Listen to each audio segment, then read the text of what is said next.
C'est assurément un monument, peut-être bientôt un monument historique qui a fait étape à Limoges.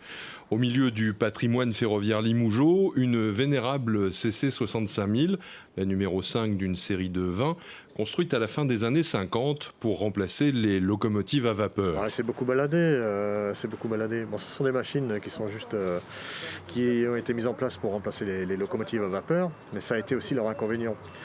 Tout simplement parce qu'elles ont été équipées d'une chaudière donc pour le chauffage des rames, mais très rapidement les rames voyageurs ont été équipées de chauffage électrique, ce qui fait que du jour au lendemain elles n'ont plus leur utilité pour tirer des trains voyageurs. Donc elles se sont retrouvées quelque peu à faire que des trains marchandises. Ces engins affectés dans l'ouest du pays étaient attachés au dépôt de La Rochelle et c'est un retour aux sources qui s'organise après plusieurs années passées en Auvergne. Cette locomotive, d'abord il n'en reste plus que 2 aujourd'hui en France, donc une qui est au musée du chemin de fer de Mulhouse, la numéro 1 et la 5 que vous avez sous les yeux. Donc on ramène en Charente-Maritime, historiquement, parce que ces machines ont circulé dans la région de la Charente-Maritime, notamment Nantes, La Rochelle, Bordeaux. Et pour cette raison historique, on la ramène sur son lieu de là où il a fait sa carrière. La série CC 65000 a reçu un surnom, le sous-marin. Pas vraiment à cause de sa forme, mais surtout à cause de son intérieur. L'inverse du Tardis, grand dehors, serré dedans.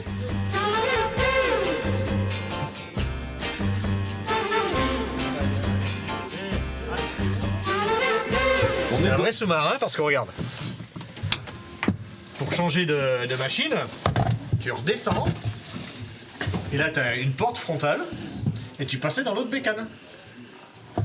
On a l'ergonomie typique de la fin des années 50 là. Ah bah oui, hein. Que ce soit les boutons, que ce soit tout ce que tu veux, c'est vraiment années 60.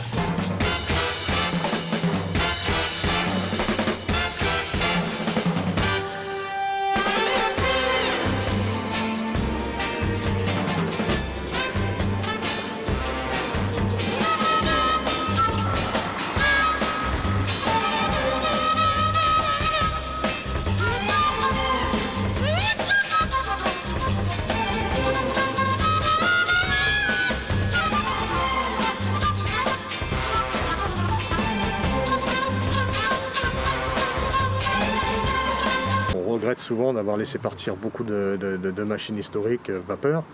Là, c'est pareil, c'est une série assez particulière. Il était important de la sauver déjà historiquement. Je vais te dire que ça me fait l'impression de rajeunir de 50 ans. Pour nous, c'est des sous pour Voilà l'impression que ça me fait. Parce que j'étais du dépôt de Limoges thermique, on avait très peu roulé sur ces engins, uniquement quand on était Comède, quand on faisait Angoulême-Cognac avec. C'est le seul moment où on s'est trouvé dessus et c'était exceptionnel. Ce sont des machines très impressionnantes par leur forme, leur volume et leur puissance. C'était les premiers diesels de ligne qu'avait sorti la SNCF. Avec 2 moteurs de MGO améliorés, 930 chevaux par 2, et un alternateur démarreur. Ouais, vous comprenez que vos voisins du train des mouettes aient eu envie et craqué pour cette machine?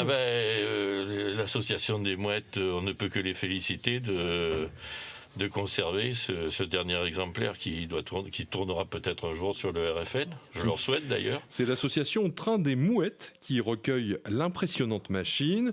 Il faudra beaucoup de travail et de soins avant de la revoir rouler en autonomie. C'est mis en liaison avec l'association d'Agrivap qui est à Ambert. Et on a entrepris donc les démarches pour ramener déjà la locomotive sur son lieu qui n'a pas été une masse à faire avec les mesures, les autorisations pour la circulation. Et maintenant, son programme, on va donc la stocker chez nous. On va déjà faire un petit diagnostic d'elle pour savoir dans quel état elle est, ce qu'il y a à faire dessus, faire un petit chiffrage pour les différents travaux qui pourront être faits. Et puis par la suite, pourquoi pas envisager de la remettre en service. C'est l'objectif, mais à plus ou moins long terme sur notre réseau, sur le RFN. Bon, là, ça va dépendre des résultats de sculptation. Ça pourra se faire, mais dans un avenir lointain, on va dire. Au moins 5 à 8 ans, au grand minimum.